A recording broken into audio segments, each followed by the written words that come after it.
Bueno, pues, ¿qué tal? Buenas tardes. Es un gusto tenerlas aquí, tenerla aquí a los jóvenes.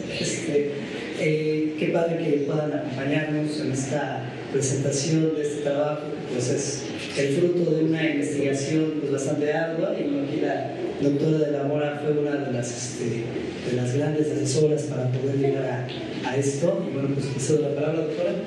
Muchas gracias, doctor. Sí. Bueno, muy buenas tardes a todos y a todas. Gracias ante todo por haberme elegido para que pueda participar en la presentación de este libro y también por haberme elegido como uno de los diseñadores de doctorado. La verdad, quiero comentarles un poco primero sobre el doctor Alejandro Rosales Peñalfaro, que es doctor en artes, maestro en arte moderno y contemporáneo por la UAC, donde ya va a cumplir sus bodas de plata como docente el próximo año. Su investigación está relacionada con procesos artísticos inter y transdisciplinarios que involucran al arte, la música, la ciencia y la tecnología, y se ha interesado en la interpretación y discursos artísticos. Además es guitarrista y compositor y bueno, ha explorado la fotografía con una gran calidad. Y bueno, quiero decirles que además en él se da la transdisciplina porque él estudió Ingeniería en Comunicaciones Electrónicas en el Instituto Politécnico Nacional ya en el 98 y se especializó en acústica. Entonces, bueno, para mí es muy grato poder participar en la presentación de este libro que tiene una calidad impecable, que tiene tanto cuidado en el tratamiento, tanto editorial como del material que se presenta, más que es un libro que de verdad aporta mucho. Aporta al arte contemporáneo mexicano, aporta a los discursos no tradicionales, aporta, digamos, incluso cuestiones que vamos a ver más adelante que tienen que ver con registrar la situación en diversos ámbitos en los que participa directamente el bioarte. Bueno, quiero decirles que digamos que su prólogo está hecho por Edith Medina, que es considerada por digamos, por los académicos, como la pionera del bioarte en México.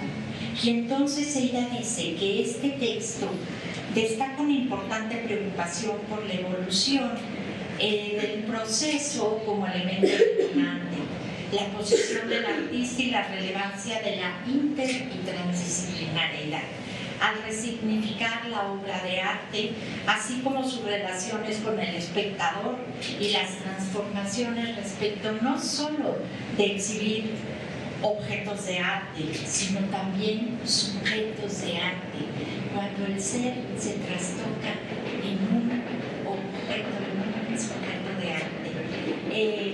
Y que, digamos, que en los que la práctica artística produce conocimiento y trastoca temas éticos, estéticos, políticos, tecnológicos, filosóficos y sociales. Es muy importante destacar esto de que digamos, que produce conocimiento, porque tanto el arte como la ciencia, como él también expresa, producen conocimiento. Y nada es ajeno a lo humano, todo se produce para lo humano. Entonces, aquí está destacando que el arte también tiene cientificidad en sus procesos y que digamos que es muy respetuoso. Algo que defiende mucho del bioarte es que no es improvisación ni es el que se vaya a lo aleatorio, no, hay técnica, hay especialización y eso genera la conciencia, que incluso tiene un apartado que tiene que ver la responsabilidad con el arte en relación a cómo es que tienes que tener conciencia de lo que estás manejando y cómo lo vas a hacer y para qué.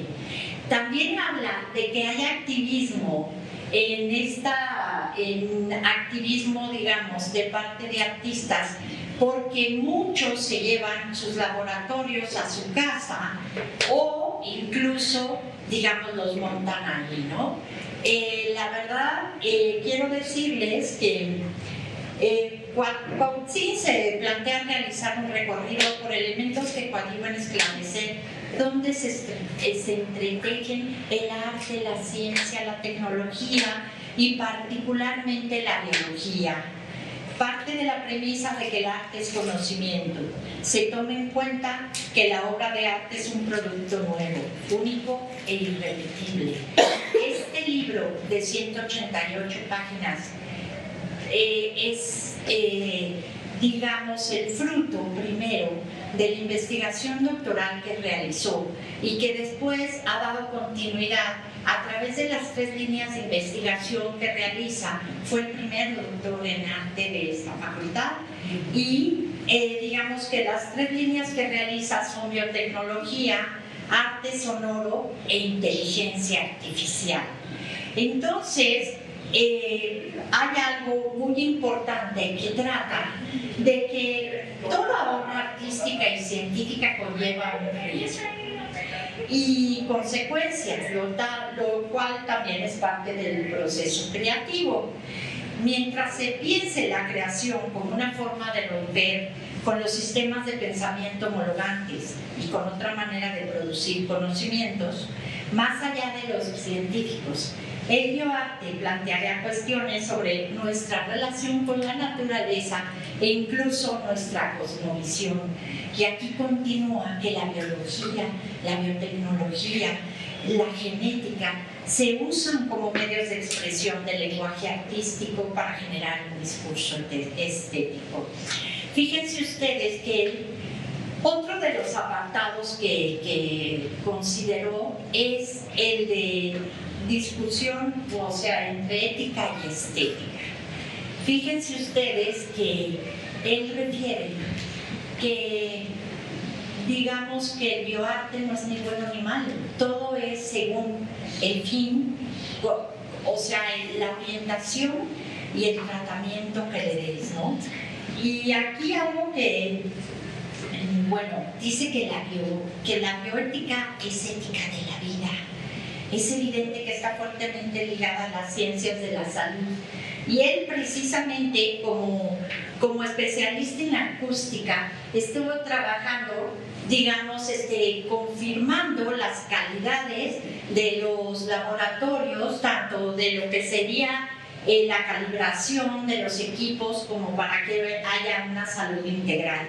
Y algo que me llama mucho la atención, sabrán ustedes que él imparte la materia de arte ecológico y ambiental. Y él habla del protocolo de Nagoya. Es la primera referencia que a mí me salta, porque este protocolo es internacional y fue, digamos, establecido en el 2014 para proteger la biodiversidad, la conservación, para que se utilicen de manera sustentable sus componentes y que haya una participación justa de los recursos que se generen a partir de digamos, de recursos genéticos, ¿no? Entonces, para continuar, podré decir que, bueno, aborda los aspectos históricos, los trata en 4 etapas. De eso, en la única que me voy a concentrar es en la primera es precursores de la ciencia de la herencia genética molecular, la primera es generación de bioartistas, los redescubrimientos de la relación arte-biología, la tercera es la generación de bioartistas. ¡Wow! Del arte genético a la heterogeneidad del arte biotecnológico, donde para el autor puede crearse una posibilidad de crítica a las prácticas científicas contemporáneas. Y aquí viene una fase que yo, digamos, añado a todo el contenido de la obra, que está ahí inmerso en sí mismo a lo largo del texto, pero que quiere decir que en relación a la crítica, fíjense ustedes que él habla de que fuera del ámbito del arte existe una digamos, concepción sesgada sobre el arte, que los artistas trabajan con conocimiento de las técnicas implementadas y se da una relación consciente, como dijimos, pero vean lo que expresan. En México, las prácticas artísticas tienen un valor recreativo y no reflexivo o científico. Y continúa diciendo que hay un discurso contradictorio, porque por una parte se habla de que son medulares en cuanto al desarrollo del país como pilares, y por la otra se guardan, se limita el presupuesto, se recortan, ya saben, ¿no? Y aquí expresa que parece haber una separación entre los centros de investigación y en especial cuando llegan a la gente, a la ciudadanía en general, porque poco conocen de ella. Y además se pone todavía aún más delicada la situación cuando se habla que esto termina diluyéndose y que nuestro país carece de una infraestructura y desarrollo tecnológico tan abiertos dentro de esta línea que fuera del ámbito académico y laboratorios privados es escasa. Entonces, este libro puede contribuir a que por una parte se conozca, se reconozca, se justiprecie y haya intereses en seguir impulsando este discurso artístico que se vale en ocasiones, la más de las veces, no como si fuera, de lo que se vale es que en lugar de usar un pincel y una tinta, o de usar, una nota y un piano, pueda servir para que realmente la propia naturaleza, las bacterias, lo que serían los microorganismos, la genética, todo tenga que ser en sí mismo el soporte artístico a través de que los artistas expresan sus intenciones, ¿no? Entonces, el cuarto apartado, volviendo a lo de aspectos históricos, era del 2002 a hoy día. Y aquí hay incluye tantos artistas tan, determinantes como Estela, como lo que sería Orlán, con sus incisiones en el cuerpo, cómo trabajan con piel y con genética.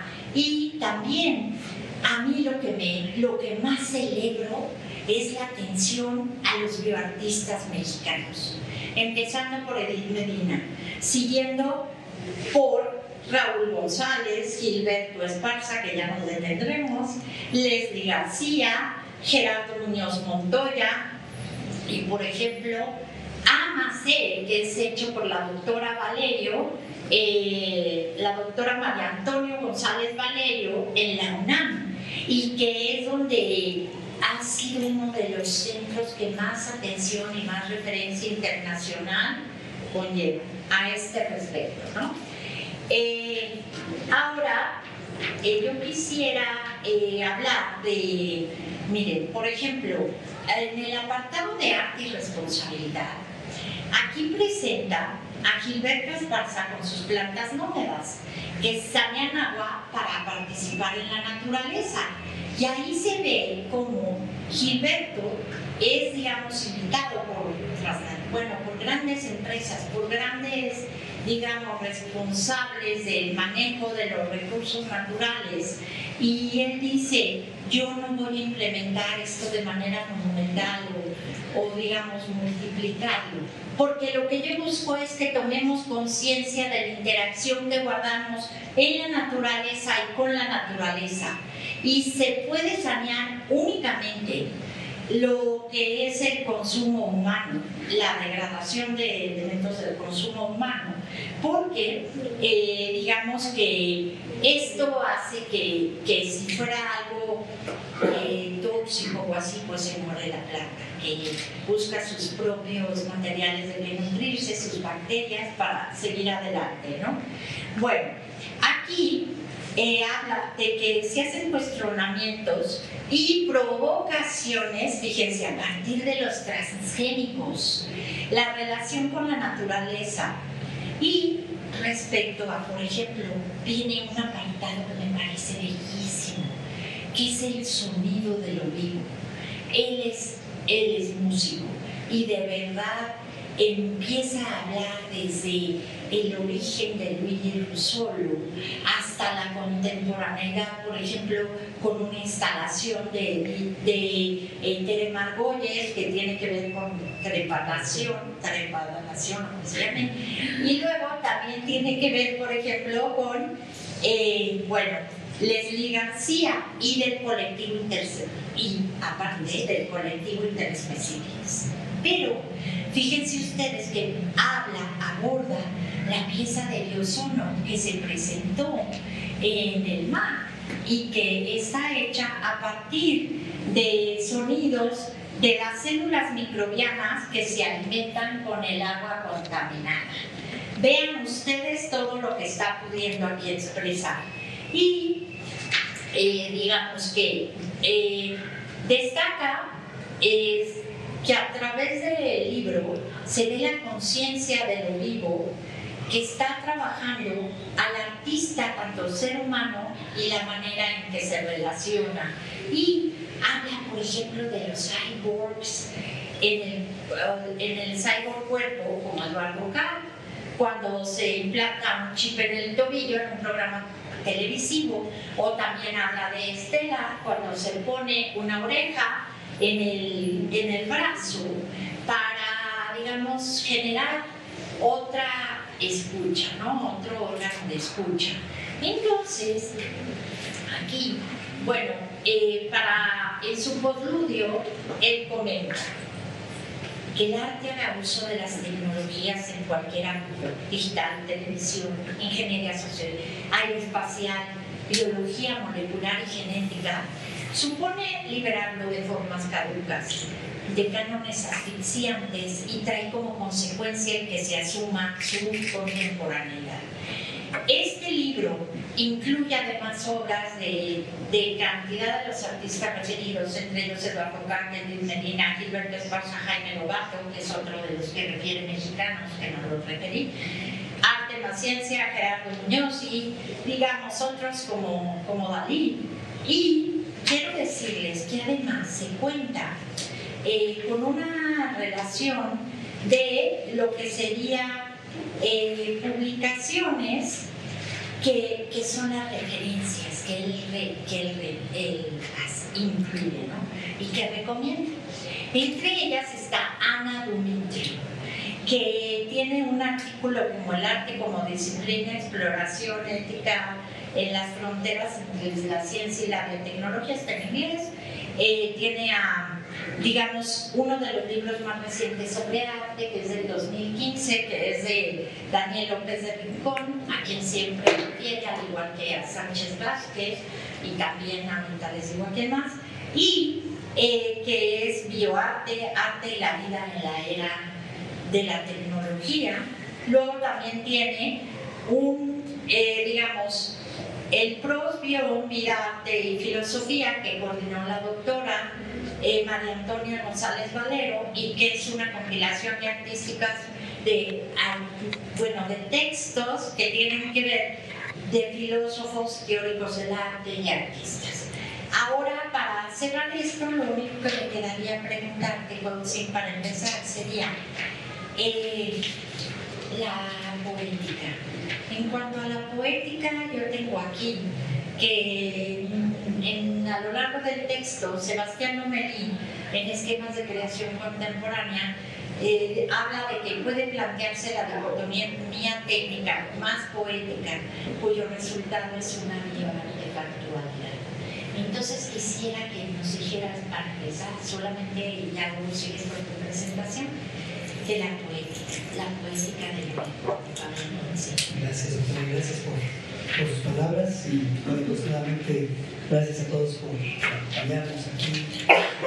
También hay que comentar que este es el primer evento de esta sala, estamos estrenando, entonces se hace doblemente padre este momento porque pues es un lugar que vale la pena también apreciar. Bueno, pues sobre la poética. Poética viene de poiesis. Poiesis quiere decir justamente esto, creación. En realidad, lo más cercano a la palabra arte que hoy entendemos en nuestros días tiene que ver justamente con esto, con creación. Se habla de que arte viene de ars, viene de tecné, pero tecné se refiere más bien a habilidad. Entonces, si quisiéramos hablar de arte en tanto creación, tendríamos que referirlo justamente a la poética. Poética en tanto creación, composición, hacer algo nuevo, digamos. Entonces, y esta poética de lo vivo es justamente crear a partir precisamente de estos elementos que, como decía la autora, no se trata de utilizar bacterias, células y todo esto, imitarlas y jugar con ellas, porque no va por allí, sino algo que me parece fundamental en el trabajo que hacen los artistas es que tienen una idea muy clara de que se está trabajando con algo vivo y por tanto se tiene que respetar eso que está vivo, ¿sí? Entonces se abre aquí justamente esta idea, no es solamente poner en evidencia lo vivo o el asunto de lo que significa un ser vivo, sino también plantearme mi propia posición como persona, como individuo, como ser vivo, ante otro ser vivo, ¿sí? Entonces eso lo hace también bastante interesante. Me gustó. Y bueno, pues en ese sentido, sí habría que comentar eso. Además, una acotación respecto a lo que comentó también la doctora. Estas fases del bioarte históricas que comentó, no las propongo yo, las propone el doctor Daniel Martínez del Rincón en su texto de arte y naturaleza. Y sí creo que vale la pena hacer la mención, porque finalmente a mí me parece este texto de López del Rincón uno de los libros más importantes en el ámbito del bioarte en general.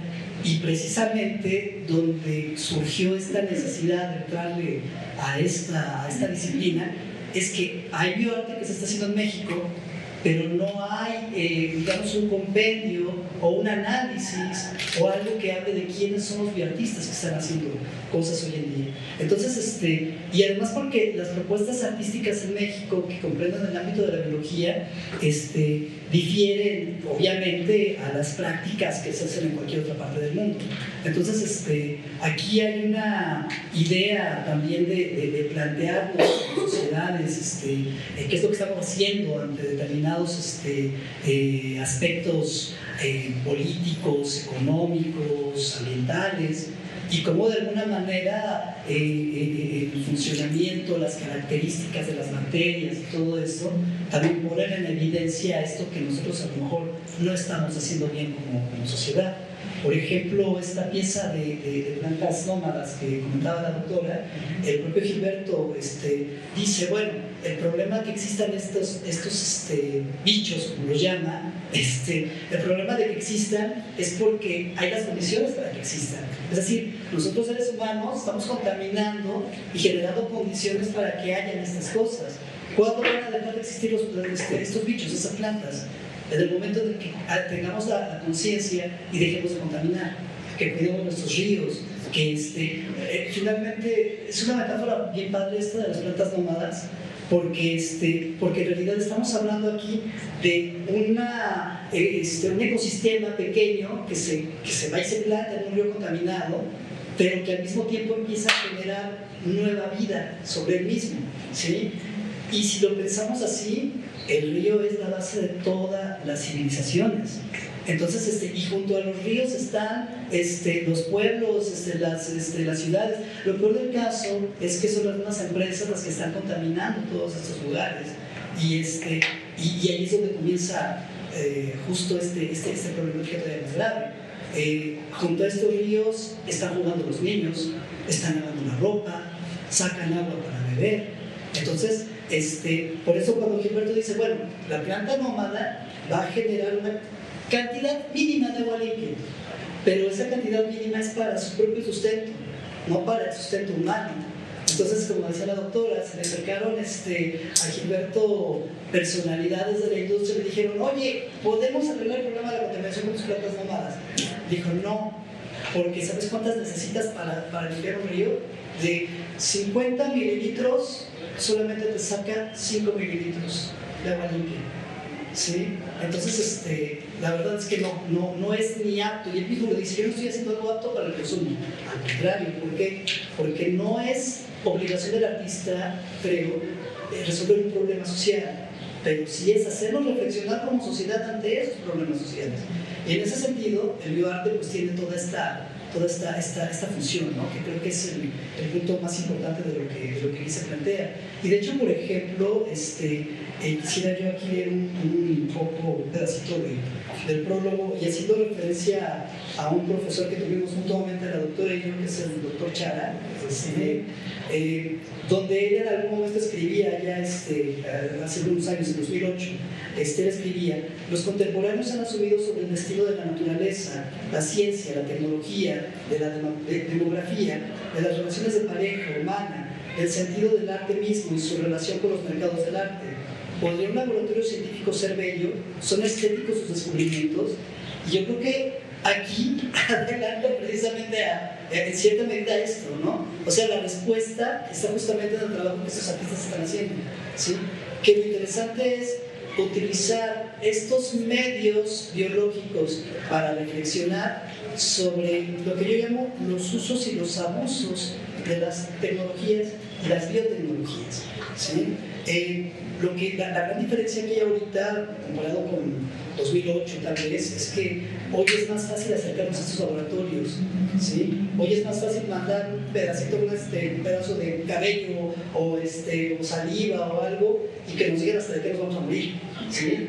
Y se me hace problemático además porque no sabemos toda la información que estamos regalando, ¿sí? Entonces, y eso pues empieza a generar también nuevos debates sobre todo este asunto.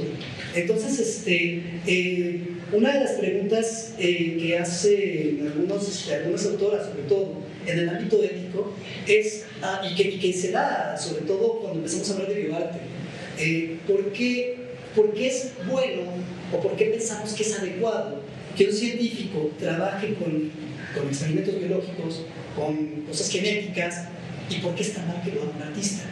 ¿Sí? O sea, ¿por qué es artista? Y ahí viene justamente la cuestión. Eduardo Kahn, por ejemplo, hasta donde tiene prohibido entrar a muchos países por muchas de sus obras, pero porque no se entiende el cuestionamiento crítico que tienen las obras. Entonces, y el detalle está justamente en que allí lo que está poniendo sobre la mesa es esto, el abuso de estas tecnologías, la facilidad con la que podemos acercarnos a ellas, el que haya una coneja que brille, que no brillaba, pero bueno, brillaba, que haya una coneja que brille, que en realidad el problema no es que la coneja brille, el problema realmente es ¿y qué pasa con esos animales cuando dejan de ser objetos de experimentación? ¿Sí? Porque la cuestión aquí es que se convierten en instrumentos, se convierten en herramientas desde el punto de vista completamente antropocéntrico, ¿sí? Hay obras que cuestionan esto, y hay obras que cuestionan incluso los comités de bioética, porque los comités de bioética están muchas veces enfocados a aspectos demasiado cuadrados que no son tan acordes a las formas o las situaciones o a los nuevos descubrimientos que se están haciendo. Entonces, esto abre una de debates bastante interesantes donde el bioarte me parece que es fundamental considerarlo y ponerlo sobre la mesa. Entonces, y la otra cosa que comentaba yo que se me hace sobre todo fundamental en este texto es la importancia del bioarte en México. Como decía, casi no hay mucho. Y una de las problemáticas aquí es que a lo mejor se hace bioarte en universidades, en diferentes partes de la República, pero el hecho de esta cosa tan localizada, hay que pensar, el arte en general, la cultura, la ciencia, son temas muy centralizados, que si no pasan fuera de la Ciudad de México, no pasa en ningún lado, ¿sí? Entonces, el hecho de que ocurra en universidades fuera de la Ciudad de México hace todavía más difícil poder saber qué es lo que está pasando. Y ahí es donde nos empezamos a acercar a estos artistas. Tuve la oportunidad de trabajar directamente, entrevistarlos, a varios de ellos, Gilberto, Edith, tuve una estancia con Leonardo Aranda, con Jaime Lobato, pues ya somos casi cuates, bueno, eso digo yo, y lo cierto aquí es que una apertura bastante interesante por parte de ellos, ¿sí?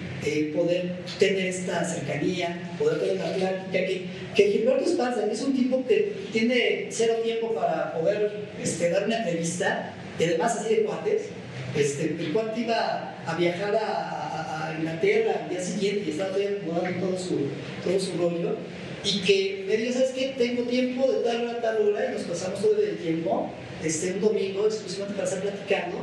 Y otra cosa también que fue bastante padre es poder haber contactado a gente como Estela, a gente como Eduardo Kahn. Dice, oye, ¿sabes qué? Estoy haciendo un libro y estoy analizando una de tus obras, ¿me prestas una foto? Quiero esta. Con todo gusto y sin regalías. ¿Sí? Nada más mándame una copia de tu libro, ¿verdad? Con eso. Entonces, es padrísimo esa parte porque además hay una apertura también, porque a ellos les da esta oportunidad de dar a conocer su trabajo y estas reflexiones que ellos también están haciendo. Entonces, se hace muy interesante, pues, estas aperturas a las que me refiero. Y sobre todo, cómo podemos también empezar a abrir el debate en cuanto a esta necesidad de replantearnos aquellas cosas que pensamos inmutables o que no pueden cambiar en cuanto a sus definiciones. Desde la definición del arte mismo, que a muchos se les complica, a muchos, la definición de ciencia, que también dirán, ciencia es más fácil que definir que arte, ¿no es cierto? ¿Sí? La definición de ser vivo.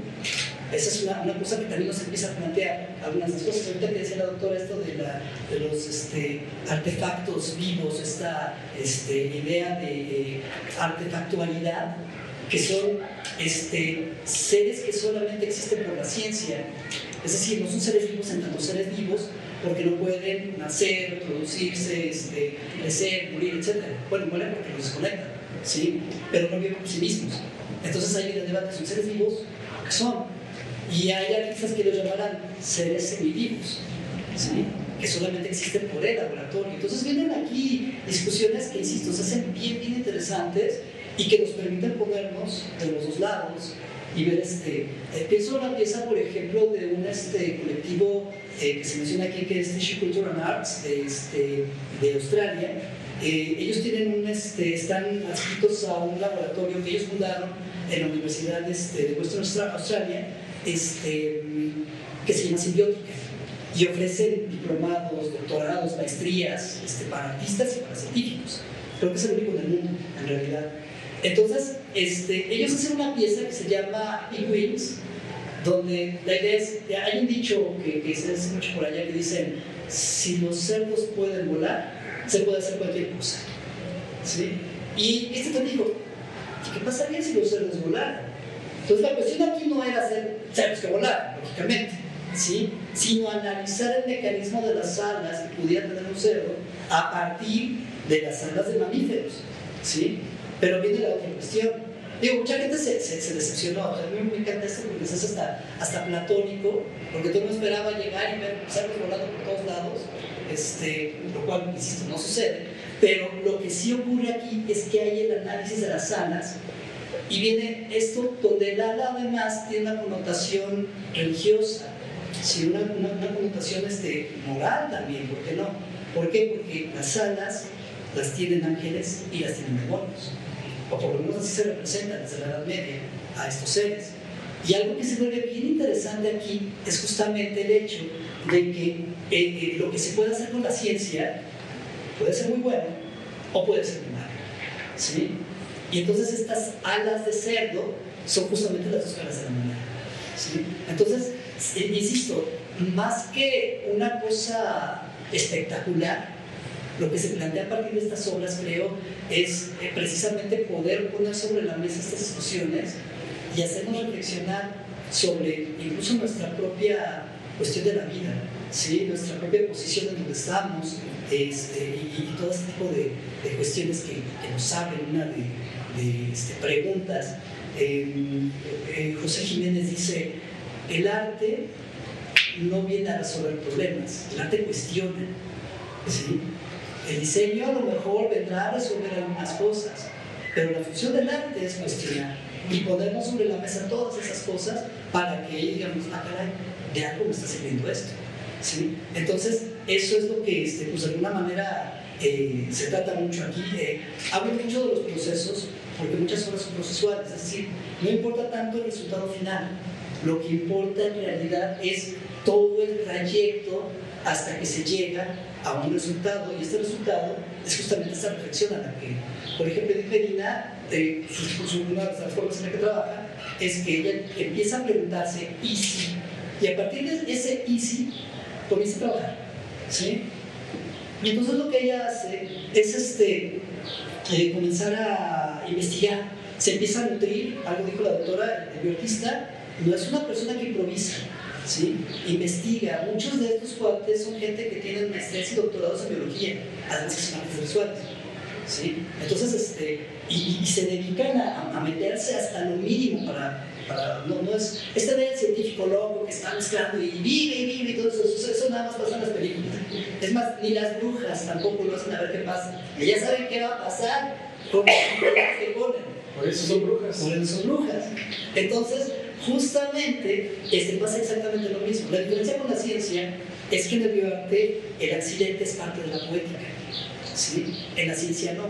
El accidente me ayuda a mover mis hipótesis, a saber por dónde voy a seguir, ¿sí? Aquí no. Aquí el accidente se vuelve parte fundamental también del discurso y que lo hace todavía más interesante aún. Entonces, entonces ella parte de esto, investigar, y luego empieza a socializar esa investigación, empieza a dar talleres, empieza a dar cursos, y lo que va saliendo de ahí se va documentando como parte de la obra misma, hasta el momento en que termina la pieza y llega al resultado. Otra cosa importante también, el que ella trabaje con elementos biológicos no implica necesariamente que deba haber algo vivo ahí, ¿sí? Si la pieza lo pide, habrá algo vivo. Si la pieza no lo pide, no. Entonces, Gilberto de Esparza también lo comenta. Si yo soy fotógrafo, no me voy a casar con la idea de que siempre voy a hacer fotografía. Si soy pintor, no me voy a casar con la idea de que siempre todo va a ser pintura. ¿Por qué? Porque si la obra se sostiene en un simple dibujo a lápiz, ahí está la obra. Y ya. ¿Sí? Entonces, por ahí va precisamente mucho de esta discusión, de estas reflexiones. Y bueno, doctor, no sé si quiera comentar algo al respecto. Bueno, primero, gracias, buenas tardes. ¿Cómo están? Bien. ¿Bien? Gracias. Primeramente, una felicitación al doctor Cuatzin, mi amigo, mi hermano, de muchas faenas, muchos años. Y además he visto tu crecimiento sólido. No puedo decir que consolidado porque está en ciernes y estás desarrollando una actividad muy interesante en la comunidad, en la facultad. Frente a ello, pues todo mi reconocimiento y sabes que cuentas siempre con la Facultad de Artes y con la administración. Gracias, doctora, por tus comentarios. Llegué a esta hora porque tenía el programa de radio a las 4 de la tarde y entonces atendí el programa y ya vine para acá, así que te dije que me sumaba. Y bueno, ¿qué mejor para hablar de este libro que el lugar donde estamos, que por cierto lo estamos inaugurando? Estamos en un lugar que habla de eso, de la vida. El mural que ustedes ven es un vitral de 3 por 3 metros, 9 metros cuadrados. Tardamos 9 años en construirlo, en idearlo, y siempre pensamos en una idea inicial en la vida, justamente. El mural tiene al centro una molécula pensante, porque la vida piensa. Sí sabían, ¿verdad? La célula piensa, de hecho, por eso se transforma. Y de hecho, lo que hizo aquel famoso científico de la universidad, esta universidad que está pegada a San Francisco, ¿cómo se llama esta universidad? Ahora recuerdo el nombre de esta universidad, Berkeley. Él hizo una magia a través del desarrollo de biotecnología, generó una vida sin más elemento precedente que solo un citoplasma. Esto se llama la vida artificial o la vida azul, porque la sangre de esta célula es azul y logró reproducirse. Pero esto se hizo en un laboratorio, el gran laboratorio de la vida, con el gran maestro. Se creó según una teoría que se llama la panspermia, con unos extraterrestres. Pero los extraterrestres no vinieron con sus alitas y sus manitas así largas, sino esa vida que suponemos con esta teoría sobre el origen de la vida, es que la vida llegó a través de una molécula o de una célula pensante y se insertó, y bueno, viene ya todo este proceso de la evolución. Y el mural, el vitral, plantea eso, la posibilidad de que la vida haya llegado de fuera. Esto es la panspermia. Pero con la panspermia viene el desarrollo de las moléculas, de las vidas azules, de las vidas rojas, de las vidas de color que aparecen alrededor. Pero una vez que la vida está y el hombre fructifica, viene justamente el desarrollo de la cultura, de la ciencia, de la filosofía, de la religión, y el hombre con ello los planteamientos básicos sobre esto. El planteamiento que se hace el hombre y que está más sistematizado es a través de la filosofía, lo que los antiguos llamaban el arjé o principio de todas las cosas. Cuando se preguntaban cuál es el origen o principio de todas las cosas, unos decían que era el agua, otros decían que era el viento, otros decían que los 4 elementos y otros decían los 4 completos. Y así tenemos a todas las tradiciones presocráticas que plantean que el origen de todo esto es el. Y nosotros dijimos, pero eso es nada más una cultura. Pero ¿qué tal si le preguntas a los habitantes de estas tierras, qué te responderían? ¿Cuál es el origen para ellos? Y decíamos, pero también ¿qué pasa en Asia? Y le preguntamos a muchas culturas el origen o principio de todas las cosas y nos lo dieron. Para unas es el Olin, para otros es el Kim, para otras es el Arjé, y ahí aparecen los orígenes de la cultura, los orígenes de la tierra y las preguntas que el hombre se hace sobre la vida, sobre el principio de esto que llamamos vida, que además cada vez que aparece ese término y evoluciona más o menos la biotecnología, nos tenemos que replantear la pregunta, ¿qué es la vida? ¿Qué es esto de la vida? Y más aún cuando se muere alguien, ¿qué pasó con nuestro ser querido? ¿Por qué se murió? ¿Acaso la vida tenía algo? Algunos incluso lo han pesado. ¿Recuerdan aquel famoso experimento entre que estás vivo, te mueres y pesas menos? Decían, pues el alma pesa tanto. Pues este hálito, este sentido que finalmente es lo que nos hace estar en el mundo, está representado en los 4 puntos cardinales. Porque ahí colocábamos la tierra, colocábamos el agua, colocábamos el viento y desde luego el otro, ¿cómo se llama? Y el fuego. Sin ellos, nada. Y la conexión entre cada uno con la representación, desde luego, del águila, del león, del ser humano y desde luego allá el león, digo el toro. Bien. Y digo que mejor lugar, mi querido Cuatzin, Alejandro, que este lugar para hablar de tu libro. Tu libro ya de por sí es poético, aunque habla de la vida. Haces una poética de la vida en tu experiencia vital. Y yo siempre he dicho que hay 3 cosas que el hombre debe hacer en la vida. Una es sembrar un árbol y verán que tiene que ver con la vida. Otra es tener un hijo y verán que tiene que ver con la vida.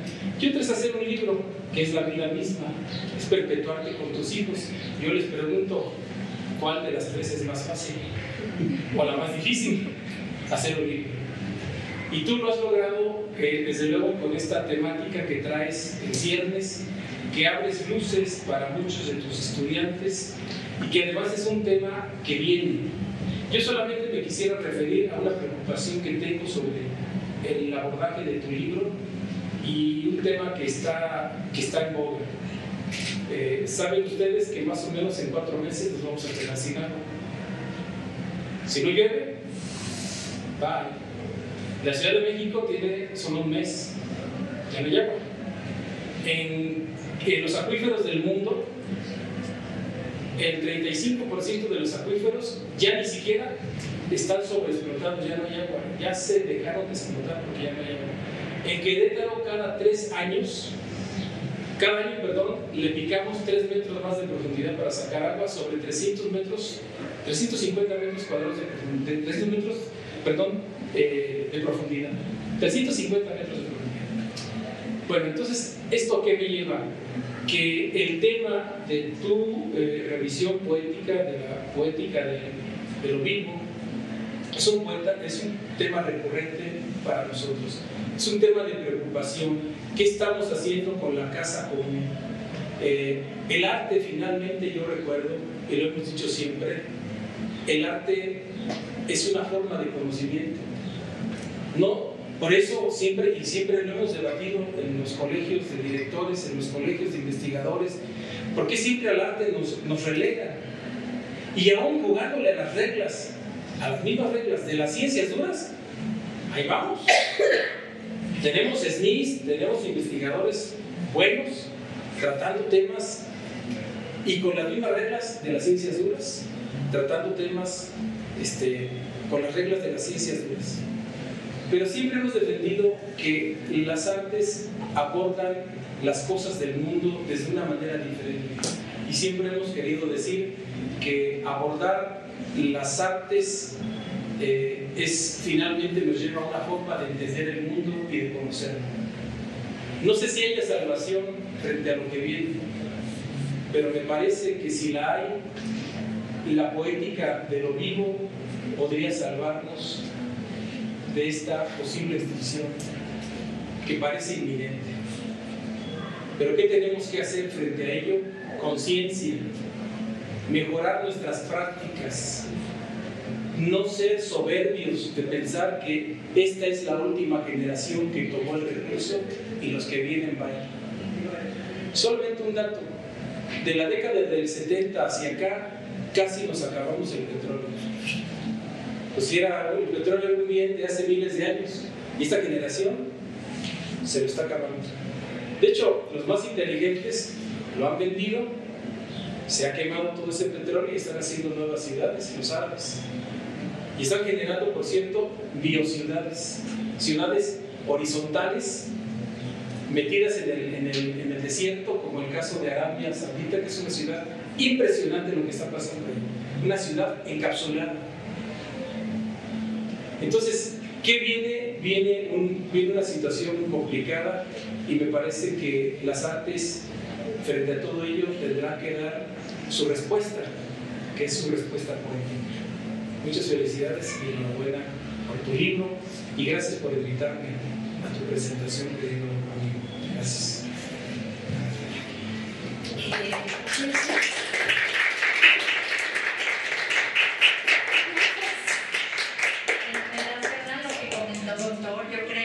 También visibiliza, no solo trata la realidad, sino la visibiliza, entre otras cosas. Bueno, en relación a esto, yo solo quisiera preguntarte, doctor Porcín, ¿qué es postludio? Y comentarles también a todos que esta publicación pueden tener acceso a ella, además de aquí, sobre todo los que nos ven en redes, a través de Amazon o a través de Ediciones Cetina, porque de verdad es un libro de un valor de verdad inmenso, que vale la pena que tengan en su biblioteca, sobre todo de arte contemporáneo, y que refleja cómo la transdisciplina es manifiesta sobre todo en el arte, no obstante ser una ciencia tan humana y tan, digamos, sencilla. Gracias. ¿Puede responderlo del portugués? Sí. Sí, claro. Bueno, en música hay preludio, que sería la obertura, el inicio, la presentación, digamos. El postludio sería la salida, la conclusión, justamente. De hecho, hasta que había terminado, yo le dije, ¿por qué no le puse la traducción postludio? Pero bueno, sí queda así como postludio, de manera de conclusión, justamente. Y solamente para cerrar lo que estamos abordando aquí del libro, quisiera que nos hablaras qué te llevó a elegir la pieza, la imagen de Dios de Gilberto Esparza para tu portada. Sí, bueno, esta pieza, esta portada de la fotografía, es una obra de Gilberto Esparza, la cual pues, básicamente trabaja con un tipo de batería bivoltaica, es decir, son bacterias que se alimentan con agua sucia y cuando empiezan a procesarla empiezan a generar energía eléctrica, que es la que alimenta todo el sistema completamente. Entonces, básicamente las bacterias alimentan todo lo que es la electrónica de la pieza, y esta contiene diferentes sensores, diferentes elementos que transforman las características físico-químicas del agua contaminada en una huella digital, una huella sonora única para cada río. En función de la cantidad, del tipo de contaminación que tiene el río, va a ser lo que se va a escuchar al final de cuentas. De hecho, no sé si pueda cargar por aquí, tener alguna, déjame hasta el final, que no voy a presentar realmente así como tal, ¿no? Iba a mencionar un poco aquí algunas de las obras, pero realmente lo que me interesa aquí es un pequeño videito que está hasta el final. Y es que todo lo que viene aquí lo comenté es como muy resumido, eso no lo dije. Pero, a ver, aquí está Edith Medina, Jaime Lobato, también muy importante dentro del bioarte, Gilberto Esparza, y, no está aquí, perdón, se los voy a deber, ya me avanzó toda la presentación, no está. Bueno, el asunto aquí es que genera esta huella acústica, que cuando la empezamos a escuchar nos da la impresión que estamos oyendo música, ¿sí? Entonces la interpretamos como música, y que decía, es una música diferente para cada río porque dependerá del tipo de contaminación que tenga, ¿sí?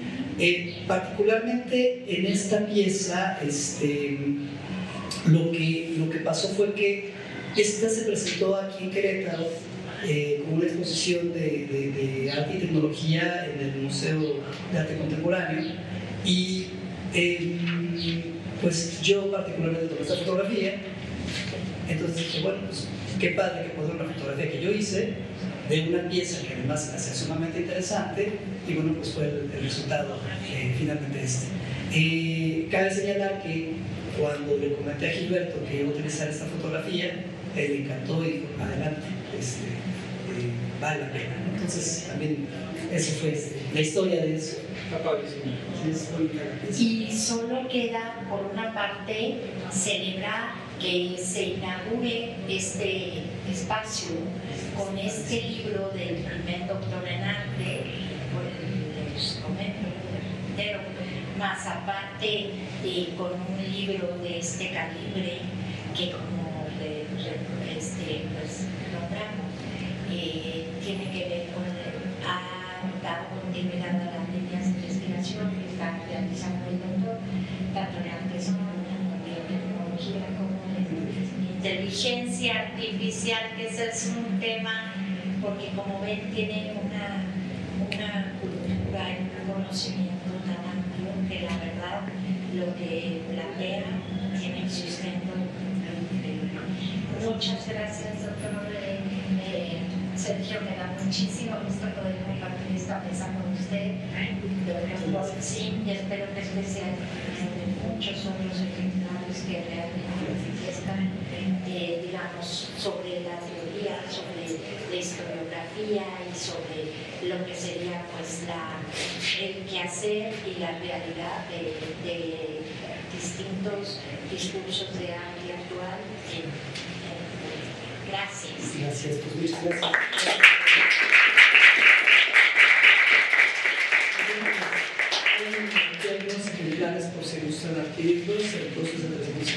espacios. Pero algo así con idea, no sé si preguntar algo, una cuestión, se vale quejarse, alguna cuestión, un comentario. ¿No? Yo sí. Así, sin el micrófono, está chiquito el espacio. Pero para la grabación. ¿Se escuchó? Para la grabación. Bueno, nada más como a remontarnos un poco, ¿no? A Leonardo da Vinci, por ejemplo, ¿no? Que es donde él ya trabajaba de la mano el arte con la ciencia, con la tecnología, e incluso fue el primer creador de un robot, ¿no? Fue el primer robot que existió, que fue una paloma de madera que volaba, etc. Entonces, el arte y la tecnología de alguna forma tenían un vínculo muy importante, y en algún punto, todavía no encuentro bien cuándo o dónde, se separaron un poco. Ahora, como tú lo mencionas, de repente el arte se convirtió en algo totalmente contemplativo, incluso a veces puedo decir que decorativo, lo cual se me hace bastante triste, ¿no? Porque creo que el arte es justamente eso, cuestionar, ¿no? Cuestionar y señalar lo que la humanidad o los problemas que tenemos en la humanidad, ¿no? Y por otro lado, bueno, tu libro me parece sumamente interesante, y en donde puede ser que habla estas nuevas formas de educar en el arte, ¿no? En cuanto a otra vez tener esa vinculación con la ciencia, ¿no? En donde los artistas también puedan como entrar a un laboratorio de ciencia, de tecnología, dentro de la misma universidad, ¿no? Y poder vincular la creación artística con lo social, con lo tecnológico, ¿no? Algo que creo que todavía está bastante, por lo menos en México, bastante aislado, ¿no? Porque bueno, en Europa sí ya hay ese tipo de conexiones, ¿no? Y bueno, no sé, creo que también por ahí está también Marcela Armas, ¿no? Que también ha hecho esta cuestión de música con las plantas, ¿no? De arte. Y hay varios artistas también, o sea, por ahí que están un poco perdidos, ¿no? Y creo que eso es algo que también agradezco de tu libro, ¿no? Que recopilaste y metiste todos en este libro, donde pues a veces los chavos no conocen este tipo de manifestaciones artísticas, ¿no? Que creo que hoy en día es sumamente importante. Pues nada, muchas gracias y felicidades. Gracias.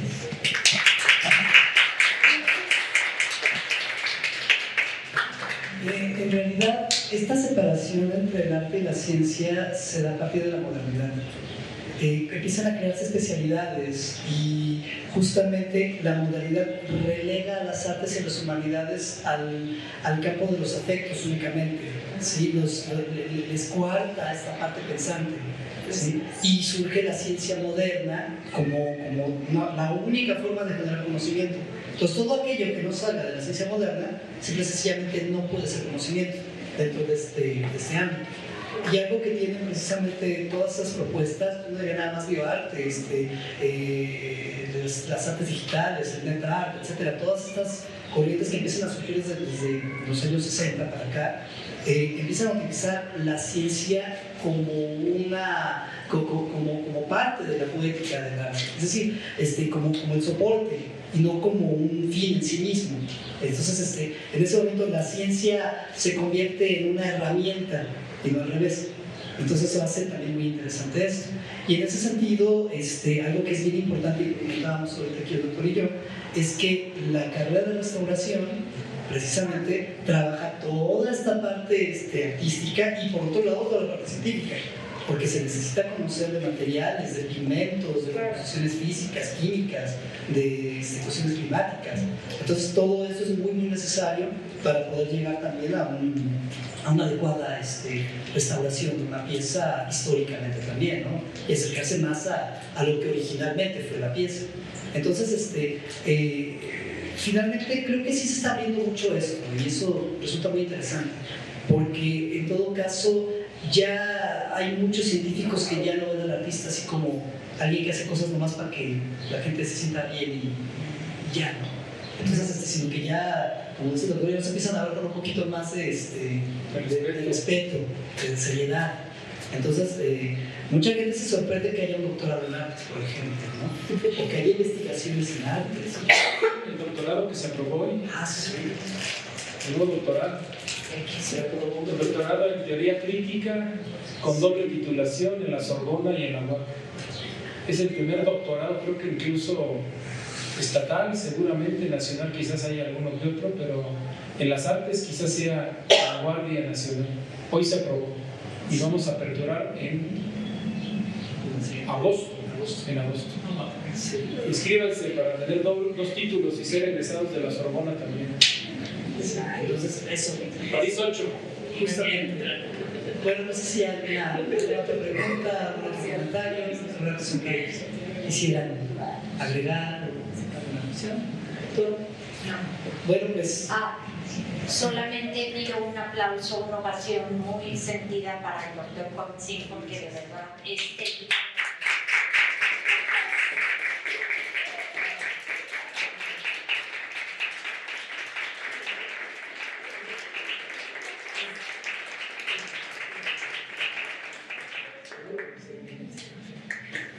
Bueno, pues si gusta una copia, pues aquí tenemos las copias, con todo gusto. Y si no, pues ya la doctora por Amazon se puede conseguir y se puede conseguir también por la librería de ediciones en línea. Y supongo que habrá alguno en la biblioteca. Y se va a dejar una en la biblioteca, de hecho sí va a haber. Sí. Gracias.